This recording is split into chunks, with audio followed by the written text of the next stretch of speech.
If I'm talking to a researcher and they're like, well, but where do I start? I often say, start with your boss and then learn what keeps them up at night. Honestly, the best way to earn influence is to scratch people's itches. So like, how do you prioritize? If you're going to do fewer things better, I would say don't make your own prioritization. That's the other thing I would say is like, there needs to be a prioritization that the whole product team or business has about which problems are the most important to solve.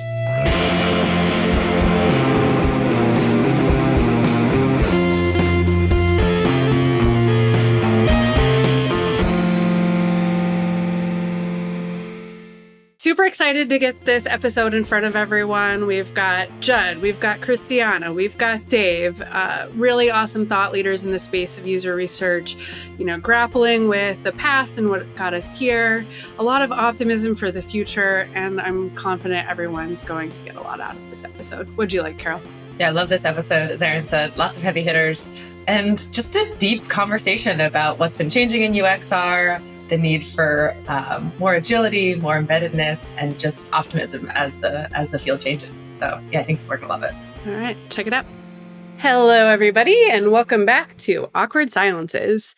Today we're here with not one, not two, but three fabulous guests, and we're very excited to have all of you here. We've got Judd Antin, the founder and principal at Judd Antin Consulting, Dave Hora, founder at Dave's Research Company, and Christiana Lackner, head of UXR construction at Autodesk. Today we're going to talk about the future of UXR, which is of course a very big topic, but we have some great minds here with divergent and interesting opinions that you're still fleshing out in real time, I think, and very excited to jump into this topic. So before we do that, maybe we could start with some intros. So Christiana, you're to my right. Let's start with you.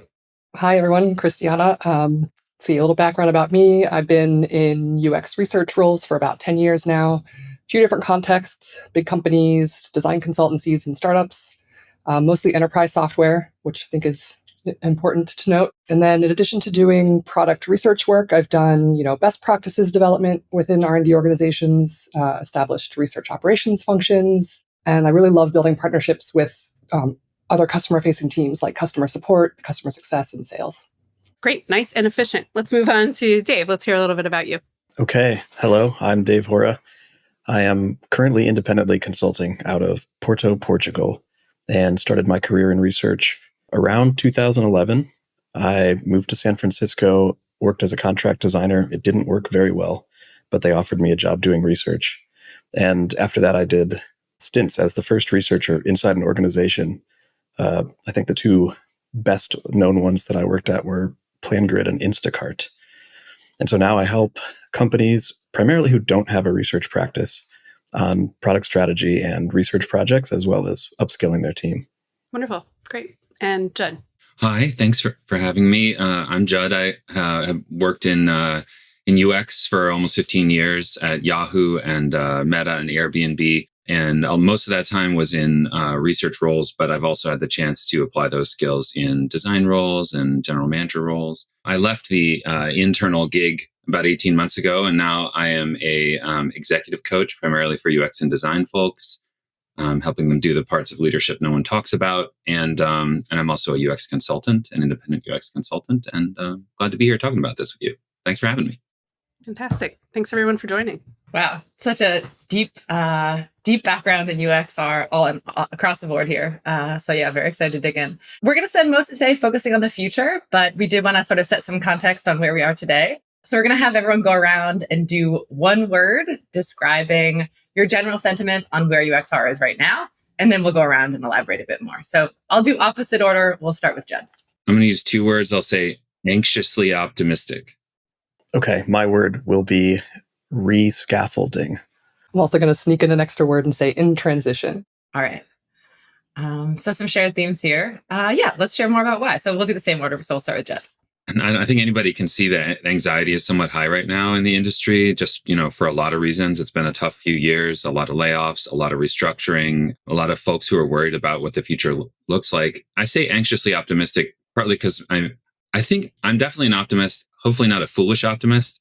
I think a realistic optimist. I don't think things are ever as good or as bad as they seem. And so I think in this moment, there is a lot of anxiety about the future, but that actually, as I hope we talk about a lot today, the future is actually pretty bright if we can harness this moment and move forward with some new approaches and skills. So I think that's why I said I'm anxiously optimistic.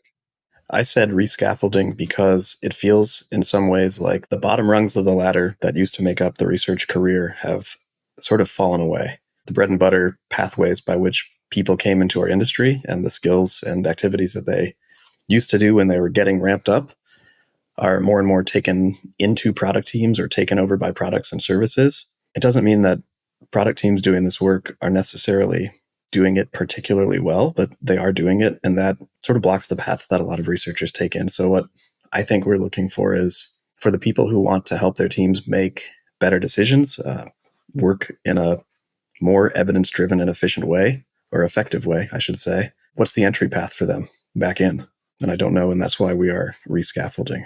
Will you say more about that? Some of the activities that used to exist at sort of the more entry-level roles that have now been taken into product teams. What are some examples of that? It used to be particularly difficult even to arrange a visit or a conversation with a user. The call it median time to insights, or at least median time to evidence, is dramatically lower now. It's within a product team's power to email the people who use their product, arrange a call, and talk to them. And this used to be a real moat for researchers. Whether or not it should have been, it was. Yeah, and I think you've seen that in recent years, the sort of fear of letting go of some of that control, perhaps, some for good reasons, to your point, and some maybe holding on to something that isn't actually the most powerful part of the job, the most important and strategic part of the job. So we'll get into all of that. Christiana. Yeah, so I said in transition. I'm also an optimist, Judd, an idealist, maybe naively so, but I think in the same vein, the transition is towards new sets of skills and activities that maybe weren't the core wheelhouse of researchers before. Those skills and activities have been democratized. That word is used a lot. But there are other things that researchers can do to play a core role in gathering insights, but then more importantly, translating insights into product decisions that are going to have impact. And I think that's the new set of skills and expectations that researchers should have for themselves, that stakeholders should have for their researchers, more in the vein of a thought partner rather than this service provider who's going to go and find information for you and then hand it over and have other people make decisions. So just to say a little bit more about that, actually, can you explain more what you mean? What are some of the skills that have now been democratized versus the ones that are more newer or more core to UXR? Yeah, I mean, Dave mentioned some of them. So just getting customers on the phone, right? Getting them into interviews. I think things like usability testing, gathering those kinds of insights. There's so many tools out there now that make that so much faster and kind of guide the process so that people who don't have an expertise that they've developed over many years can get in and get that kind of stuff quickly. I think the skills that we're moving towards are facilitation, creating models and frameworks to guide decision-making over time, not just like, I have this one question about this specific thing that we're trying to launch, but like bigger picture, where is this all leading to? How is this fitting in with the market, our customers, that kind of thing. Yeah, so a lot of enablement and empowerment. Yeah, Judd. I really agree with that too. I think two thoughts listening to Dave and Christiana say smart things is that I don't know if the argument about democratization is as strong as it used to be now that AI is here, but I always thought it's a little bit silly because the genie's not going back in the bottle. You know what I mean? Like exactly as Christina put so well, it's like these tools are now available. And like Dave was saying, there's no more moat, this doesn't have, we don't have to feel threatened by that, but we do have to shift. And the other thing that occurred to me, and maybe we're sort of dating ourselves as a panel, and I don't know the answer to what percentage of our industry has only been in it for the good times, because it's been a good long run, hasn't it? Like of growth and development and sort of maturing in a particular model of what UXR was, where we had the tools roughly we had, and design was growing as importance within at least in tech and other places, and then insights functions were growing and developing and researchers within them, which is so wonderful. But if that's the only world you've ever known, I would imagine in this moment of technological, societal, industry upheaval, it can feel particularly, scary, maybe, even though, when you look at it on any horizon, industries go through evolutions all the time. It's probably a healthy and good thing. Right. So it's not an argument of value judgment. It simply is, and we need to move forward because those things aren't changing. And some of us have been through some cycles of bull markets and bear markets and whatnot, and this is part of that. And I'm hearing themes of change and flux and optimism, cautious optimism. So we can carry those forward into the rest of the conversation. Judd, you mentioned AI quickly in passing, and I know our audience is thinking about AI. Do you want to just say a tiny bit more about that and how that fits into the democratization question? Everybody's thinking about AI. I understand. I'm not as bullish as some others are because in my experience, the marketing is like 3 to 5 years ahead of the technology's actual capabilities. So the hype cycle is strong right now.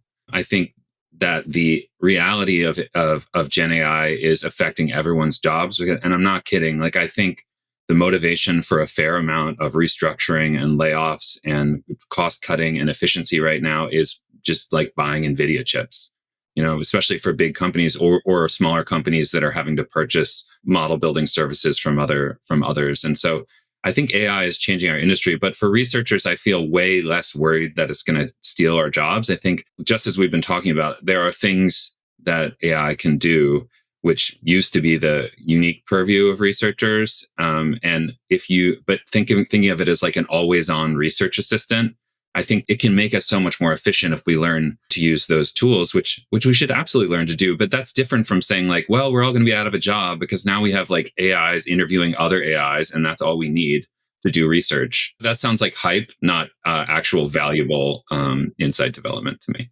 Yeah, for sure. And to your point, like knowing when are we holding on to the old world unnecessarily, or are we just putting a critical lens on what is actually inevitable and what's just hype, right? All right. So that's our context setting, backward looking part of things. Let's move forward. Let's talk about the future. And Dave, maybe we could start with you. What are some of the ways you see that UXR needs to evolve to stay relevant, impactful, meaningful, given some of this context that we've been talking about?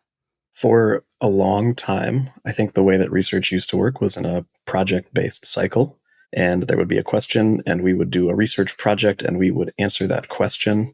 Because the time that it takes to ship product and that we can get new things out the door and learn from them is decreasing rapidly, the amount of time it takes to get insights should be decreasing with it. But what we haven't done is broken out of that project mindset and thought more about research as maintaining, let's say, sort of like an enduring view or a scan over a product area, and then learning in the course of that development, at which point should we be learning different things? How can we weave in effective decision-making and anticipate what those decisions are going to be throughout the course of the initiative, or even just like the scope of a quarter, instead of project by project? So I think at a high level, like I see this unbundling of the project model. And we've gone all the way to the other side of that spectrum with hard cadence continuous discovery, where a team may speak to 4 users every week. They may not be learning everything that they need to know, or they may not be conscientious about what to learn or how. I think sometimes we find that with teams that have eschewed any form of research coaching or researcher on board, but we're moving somewhere in the middle of that spectrum, unbundling from projects and being more intentional than just blind cadence discovery. Interesting. So old world, everything is project-based. Then we moved the pendulum to a continuous world. And now you're saying the pendulum's kind of moving a little bit more in between. Yes. And depending on where you look and which teams you work with, the pendulum is at various different places. So some small startups are doing heavy, rapid, always-on experimentation. Other teams are still and will continue to do research projects on a pretty long time cycle because their development works on a pretty long time cycle. But in general, yeah, I think we're moving towards where research fits in is learning to be a much more intentional and almost orchestrative partner to the product development process. And when you say moving to the middle of the spectrum, do you imagine, I can imagine a few ways this might work. One, some companies have some continuous discovery going, some big projects, some medium-sized project. It's sort of a matter of choosing the right method for what the company needs. Or it might be actually consistently we're seeing medium-sized projects. I'm not sure what that looks like, but how do you imagine this playing out? It depends on what the different teams in the company are and how they're working. The cadence at which they're doing user-facing experiments or shipping large new features. And a lot of the big discovery work is decreasing because the novel ground of putting software in places where pen and paper used to exist is largely broken. Like we don't have a lot of these kinds of projects anymore. So for like a fast growth team who's trying to do iterative experiments, maybe something cadenced is right.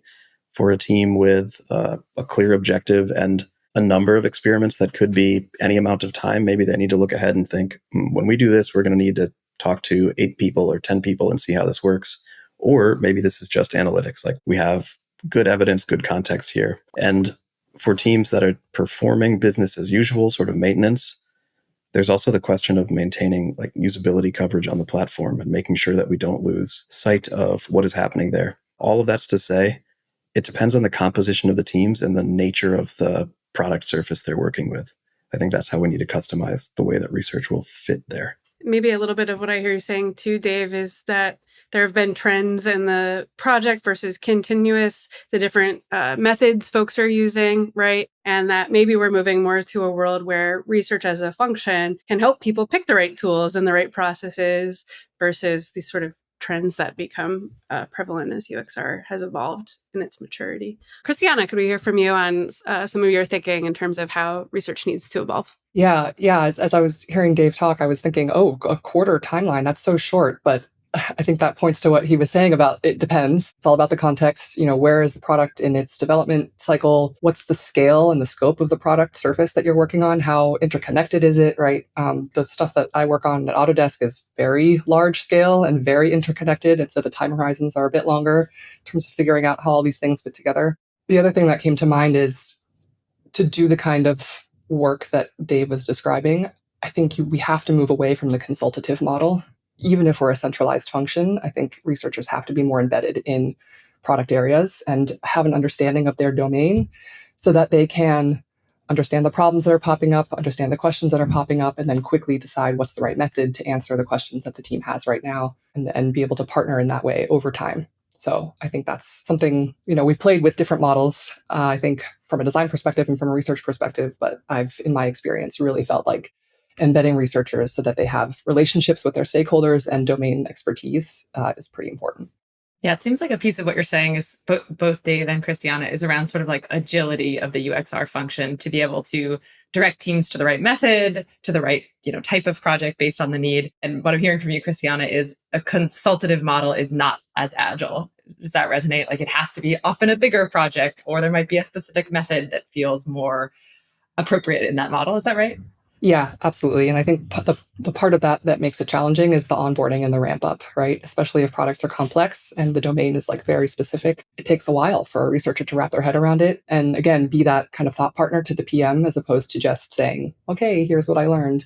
Now you go and make a decision, right? That's not as valuable to a product manager or designer as being a thought partner. I think that's an interesting distinction too, because on the one hand, maybe someone like me would think embedded and think, oh, tactical, you're doing usability tests as part of an embedded member of a product team. But that's not what I hear you saying. What I hear you saying is you have to have the context. You got to know what's going on the ground versus, I don't know, setting up some frameworks and saying, have fun with this. Good luck.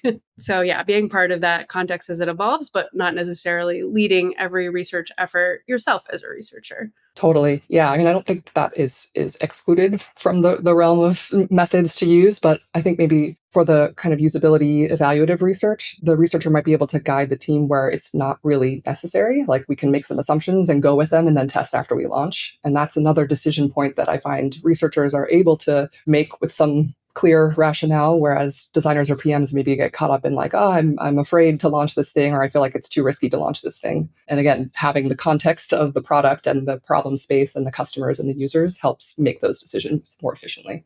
Judd, let's hear from you. What are some of your thoughts on how we need to evolve as a research practice? It's a great question for us there. And I would say maybe it's hard for a lot of researchers to hear that. What if it turns out the way we need to evolve is sort of away from the unique focus on our research practice and our value as primary collectors of data? Maybe more than other disciplines, researchers in particular tend to be navel-gazy, just like really interested in focusing on our own methodologies and like how we can communicate those methodologies better. But that's why I think it might be shocking for some to realize that in this model, it's actually not that is required primarily to evolve the discipline. It's actually like one thing I often say to researchers is think of yourself not as a researcher, but a product person, a business person who happens to be a researcher. But then most researchers don't do that. Like one of my favorite sets of interview questions is like a researcher will be, give a lovely case studies on a variety of things they've done with a lot of detail. And then I'll say something like, can you give me an example of an app that you really love right now? Like you think it's like really beautifully designed, and tell me why. And they just don't have an answer. You know what I mean? Because like they're not thinking like a designer. And then, what about questions like, how does that make it more efficient for your company to make its money? And so I think researchers, like if there are two big shifts that we could make, the first would be away from a unique focus on our research practice. Obviously, that still has to be a part of it. And towards thinking about the business a lot more. A lot of people are talking about this now. Like we need to be much more fluent in the languages of business, how products get made, how money gets made, what it costs to make that money, listening to shareholder calls and understanding the OKRs really, really carefully. And then the second shift I think we need to make, which we're all talking about in different ways, is towards continuous engagement with our colleagues. And that can be true whether you're internal or external. Maybe you're working as a consultant or an independent person like Dave and I are. It's still a way of saying like we have spent the last 10 or 15 years in a reactive mode, I think, overly reactive. People ask us for work or projects, we do them. We think of ourselves as providing influence or insights for someone else's decision-making process. And that sucks. And that's not the future, right? Especially in an AI-enabled world where we don't have unique access to the data collection anymore. The value that researchers bring has to be more in the constant partner in decision-making that is as much about business and product as it is about users and insights. Not one more than the other, not like abandon users, but both. And I think that doesn't feel great to a lot of researchers who have spent the last 10 or 15 years thinking the user was the thing. And if we build it, they will come. Just like if we're just user focused enough, then business success will follow. And I don't know if I've ever seen evidence that has been a successful strategy. I'll hazard an analogy from the journalism world that I once came from, which is you've got your editors and publishers, right? And there's the business people over here and the creators of the product over here. And there's a wall in between, and you do your thing and I'll do my thing. And so researchers will be the voice of the customer, the user, the ethics folks, whatever. And you over there worry about the business, and somehow it'll all work out. Generally, the community says, researchers, you got to put the business hat on. You got to understand the business. Also, not instead. So it feels like that's where we are now. Are there any risks of that? Any concerns, strategies to maintain that user hat while moving in this sort of business forward, product forward direction too? I think that we should be careful not to frame it as a zero-sum game, like you're either user-focused or business-focused. And I know you're not suggesting that, but I think like that's where we're at, is that the word I often use is matchmaker at the intersection of what the business needs and what users want. And so the strategy, I think, is just when we're much more fluent in how the business works, it's making that the explicit motivation for our work.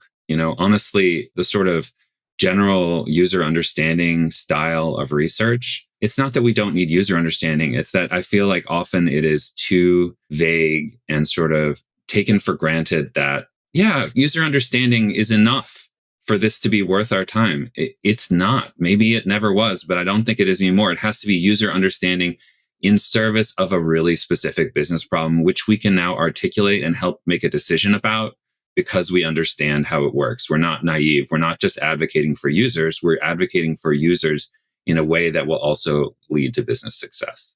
I think this could be a good thing to throw in our show notes, some resources for folks to kind of level up on the business side of things. But are there any that come to mind for anyone that you recommend or that have been useful to you?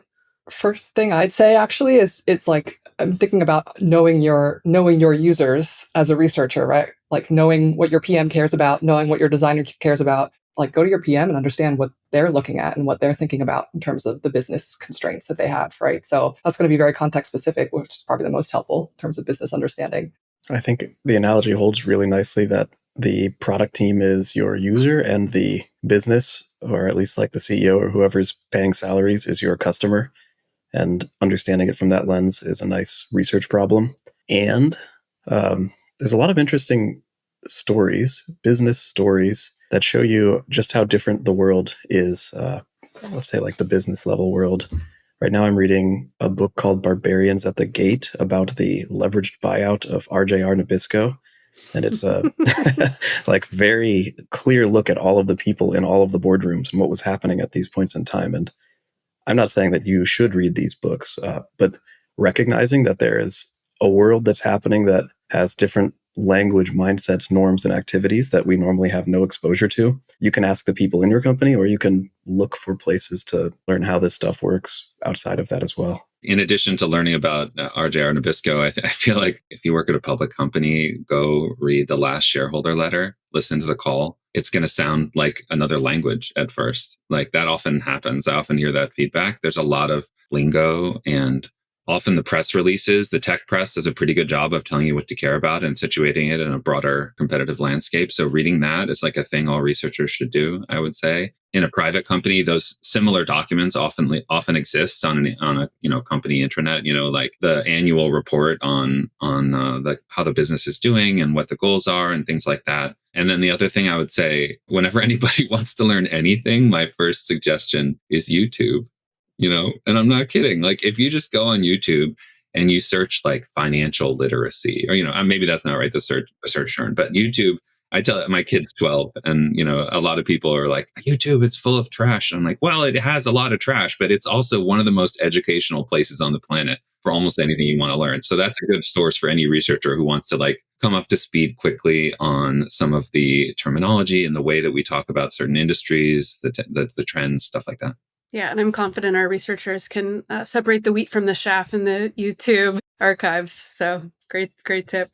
Maybe we could talk a little bit about the future of research, how it should evolve in the context of different folks, different job titles, user roles within companies. So, for example, about half of our audience is researchers or aspiring researchers. We've got a lot of PMs, designers, people who do research listening as well. We've got junior level folks, senior level folks, and everything in between. And then we've got some founders and executives and things like that as well. So we don't need to cover all of those, but how might people in different roles think about their opportunity, their role, their responsibility in shaping the future of research? Something that Christiana said earlier, she said something about models, like researchers building models. And one of the things that a good team does is have a shared understanding of both their user space and their product surface and what they're trying to accomplish. I used to think that product managers should and would always do this. Lately, I don't think that's necessarily the case. Product managers are getting very overworked right now. They're just asked to perform their jobs without necessarily having the time to help the larger team think critically about what is the surface area we're working in, what are the risks in front of us, how do we navigate that? And I think that the first value shift up from gathering evidence for researchers is to moving to this place of instilling it into shared understanding. Good decisions come from teams that all see or roughly see the same kind of picture, speak the same language, and understand what they're trying to do. So I see that as what used to be a formerly unwritten expectation of product management. They can't quite do it now because there's not enough time to do it. It's something that experienced researchers do once they come to see what teams need. And it's a really interesting place that I would say is unclaimed ground, just like making sure that the team has a good operating model of who their users are, what they need, and how they're solving them. I'll pick up on that thread and say, a lot of our work, everyone's work is getting on the same page and understanding who our customers are, what their needs are. So I think anyone can help do that. Maybe research has the mindset and the time and the space to do that and to lead that process. So I'd say to people who get to work with researchers, lucky you, leverage them to play that role. But anyone can do that work of building models, getting people on the same page so that you can make good decisions. Yeah, I think a lot of folks are looking at, I don't think it's, I think this question implies something true, which is it's not uniquely up to leaders or very senior people to shift. I think everyone needs to shift. And in particular, for folks who are earlier in their career, I think in addition to just sort of building these skills, like becoming fluent in the business and leveraging AI tools, like really focusing on those relationships is key, like learning to say no. The average researcher I know has especially internal researchers, is like, well, right now I'm working on between 12 and 18 projects at the same time. And I'm exaggerating, but only a little bit. Like, I think, most researchers that I know are pulled in so many different directions because maybe there's a few of them now at their company. And so their butter spread over too much bread.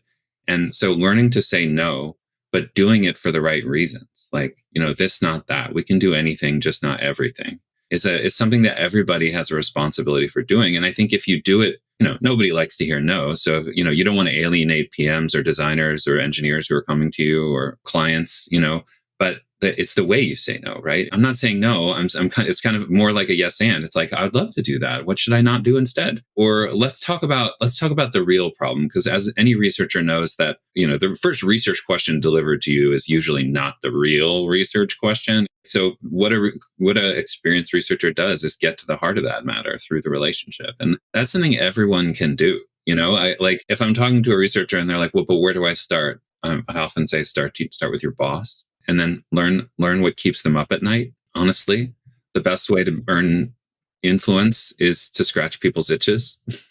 You know what I mean? So, like, how do you prioritize? If you're going to do fewer things better, don't make your own prioritization. That's the other thing I would say is, like, there needs to be a prioritization that the whole product team or business has about which problems are the most important to solve. By the way, to Dave and Christiana's points, if that framework doesn't exist, what a beautiful thing for a researcher to deliver. Now you're a leader right now, because what you're doing is providing the scaffold, right? Just like to use Dave's words, like, you're providing the scaffold that we can all use. And it is usually not by making something from new, from whole cloth. You're just like cutting and resewing. You're providing the language for something everyone's saying, and you're willing to make a prioritization call and say this, not that. And those are things that you can do, honestly, to varying degrees, whatever context you're in and whatever level of seniority you're in. I think those are things that will help us make this shift in our industry away from kind of the reactive data collection first mode towards really business centric, relationship first, AI enabled, all that stuff. Yeah, building on that, we've talked about how thought partnership with the product manager, product team is really critical, and moving away from a consultative model to a more embedded model. For someone who is currently that IC who's split across 18 projects, any thoughts on how they advocate for shifting to that model, or sort of help make that transition? How many projects are you doing right now, Christiana? Oh, me personally? Too many? Is that the only answer? Yeah. I definitely feel like I'm splitting my time. I like the itch scratching metaphor, I guess. I think maybe that's the way to go, is to figure out what the business cares about right now. If you're that researcher that's being spread too thin and kind of like saying yes to everything, like talk to your boss, talk to one of the PMs you work with, figure out what is the itch that they have, what is like the big question that's keeping them up at night, and focus on answering that question. And then you can show, if I'm able to focus as a researcher on the one important question, I can really help. Judd mentioned relationships, and something that I found when I was in-house, just starting out and trying to make research work in various places, I had a number of requests that I could have worked on. And inevitably, I think the lesson that I learned was that the best request to work on was the one with somebody else who cared about what I was doing and thought that the research could already provide the answer, versus people who I was pushed to or assigned to, or who maybe felt that they wanted an answer, but were reluctant to think that I was the one, or our process through research could provide that answer. So where you have a strong relationship, or a person who is excited about your work, is a really, really lovely place to play, both in terms of impact and just enjoying the work that you're doing. Yeah. And Dave, I bet those are the same people who will be willing to be consistently engaged with you and your research process throughout, right? Not just beginning and end, but right. I mean, like, and isn't that better? I feel like that's better. And most likely to turn your insights into impact, right? There's passion there. They're ready to go on some project. If only they could just de-risk a decision, build a little more confidence in a direction, and you're helping them do that. And now we're seeing great results, right? Maybe this is where there is some responsibility for research leadership, because like things like setting expectations for what a full plate looks like, and then changing the model from, I think if we're so scared that our discipline is going away, that we feel we have to say yes to everything, that's a bad place to be. Or that we're so afraid that if we don't do it, then the PM's just going to go like ask AI.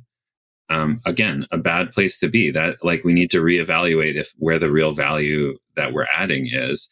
And so I think leadership can really help by setting expectations about what a full plate looks like, by supporting researchers in doing all this stuff that we're all talking about as we make choices and use our contextual knowledge and our relationships at work to make good choices about what's going to matter and what's not. Like, we get supported in saying no, and understand that like we can all speak the same language around the reason we're doing that is not because we're tired or lazy. It's because we want to put all our effort towards the most important problems.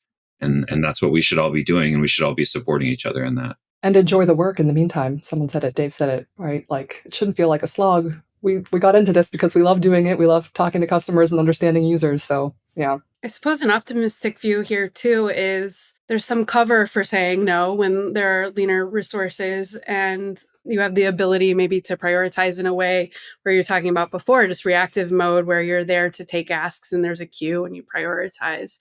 A little bit more of an opportunity maybe to be strategic and proactive in some of that. So glass half full. The only thing I'd add here from the product side, I'm on the product side, product manager myself, is that I think in product, we pride ourselves on one, we have to say no a lot, and two, love a good prioritization framework. That's most of our job. So when a researcher comes back to me with, this is how I'm thinking about prioritization, I love it, right? It helps me be like, oh, you're thinking about the world the same way I am. We can sort of talk about priorities together, and really shines a light on places I haven't been clear. So yeah, I think it can be really well received as well. Love it. One other quick point I wanted to add on the prioritization is I feel like a lot of researchers often want to feel there's an implicit prioritization towards the higher altitude strategic work because that's what important senior people do, right? And I just think that's BS, like I think there's so much value to be gleaned in that for sure, but also in the sort of low level micro work where we are just making products better, easier to understand, streamlining funnels, reducing churn.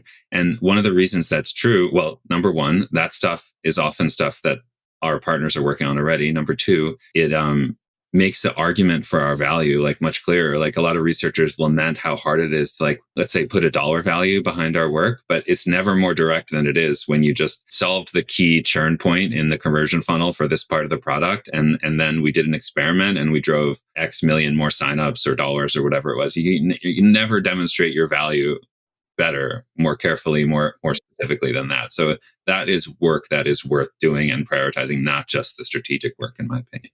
So maybe we could bring things down to earth, not that we haven't already, but even more so, and talk about some practical tips that you might have to drive a good way of thinking about UXR relevance and impact in the future forward.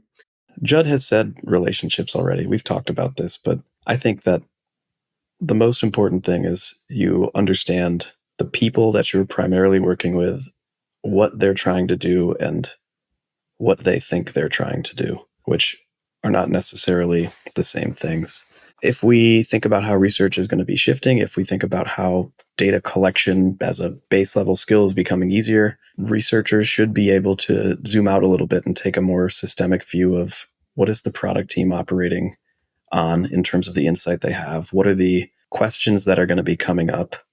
And how can I anticipate and help the team get better at moving through the process of making good product decisions with good user insight?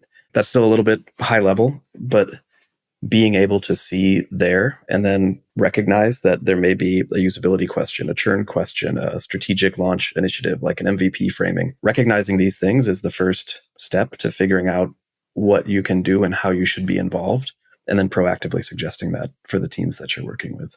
Understand the planning process that your organization is going through, roadmap planning, and piggyback onto that, right? Like, that's the opportunity to understand what your teams are thinking about and how far in the future that they're thinking or not. And that's your opportunity to get them to think, what do we need to know a couple of quarters from now so that we can be making decisions efficiently? The other thing is more of a feeling. If you feel like you're off doing research on your own and your stakeholders are not involved, you're probably off track. So reconnect with whoever your stakeholders are and maybe stop, right? Like if they don't have time for being involved, probably not the right set of stakeholders. Yeah, say it's okay to stop and move on. All right. So far we have the makings of a 2P framework. We've got people, we've got plans.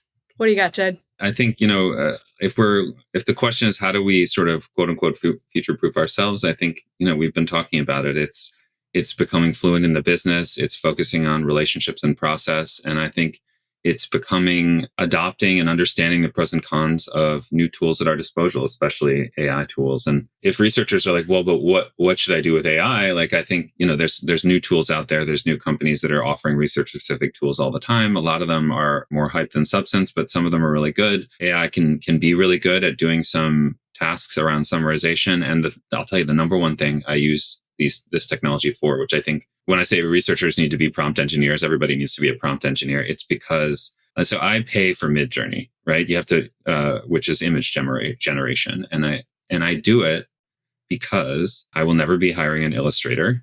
And I know that I can now use AI tools to create exactly the images I need to convey the insight I'm trying to convey in a way that makes it much more powerful than it was possible before. Like, you're searching on Google Images, you're looking for open source things or things you can cite, just that, some random clip art that'll make the point for you. But now I can generate exactly the image that's going to make the point that changes minds at my company. A thing you have to learn to do, because prompt is actually kind of hard. And so that's just one concrete example of how I think we can stay up on some of these small and large skills that I don't know if future-proof is the right word, but basically keep us current, keep us moving, help us keep doing more with less and stay up with the environment.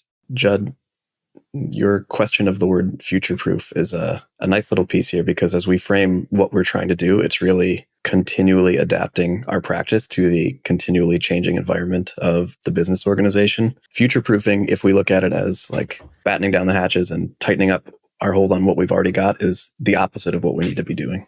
We're just about wrapping up our time together. So some closing thoughts. So what are you most excited about when you think about the next few years in UXR? I think working through this transition or this rescaffolding, all of us are thinking about and experimenting with new roles and activities that we can bring to the organization. And I'm excited to see how that evolves and how we shift our position and have impact ultimately, right? Business impact, but also user impact. I like the frame thinking about how we shift our position. I think that the way that research engages with teams and its role, let's say like orchestrating the larger flow and sequence of product work and product initiatives is a very, very interesting place to explore. And I hope we can do that. And I hope it repositions us as a thought partner, like Christiana has been saying, at a different level, while also maintaining the momentum and the value that we've delivered for so long before. Love what Christiana and Dave said. I'll put the even more foolishly optimistic bent on it, which is just like, if this is a generational shift in technology, like a period of time that we're going through right now, that's a real upheaval. For people who are professional learners, what an exciting time to be alive. And if we reframe it that way and think like, yeah, exactly as we've all been saying for the last few minutes, like, this is not the end. This is the beginning, of a really interesting new era. Sure, the promise of AI is not revealed itself yet, but it's coming. It's not about research, but we are people who know how to learn and adapt and build. And so that makes me feel optimistic about what's going to happen in the next few years. What I read the other day, something about just learning to love the problem, learn to love the change. Again, that's optimistic. Obviously, it's a hard time for a lot of people, but the change is inevitable and there's a lot of learning to do. Hopefully some bright stuff on the other side. Awesome. Well, where can folks find you all online? Is there a website you'd like to plug or a book or anything along those lines? For me, LinkedIn is the best, probably. Yeah, you can find me on LinkedIn. I'm on LinkedIn as well. And my business website is davesresearch.com. I've got some articles and resources there, and I'm writing a weekly newsletter as well. Yeah, so I'm also on LinkedIn. You can find my site at juddantin.com. And I also do a lot of writing on topics relevant to these at onebigthought.com. Excellent. All right. We will load up the show notes with lots of great resources. Thank you to our wonderful 3 guests. Loved hearing all of your thoughts and ideas, and I'm sure that our audience will too. Thanks. Thank you for having us. Thank you.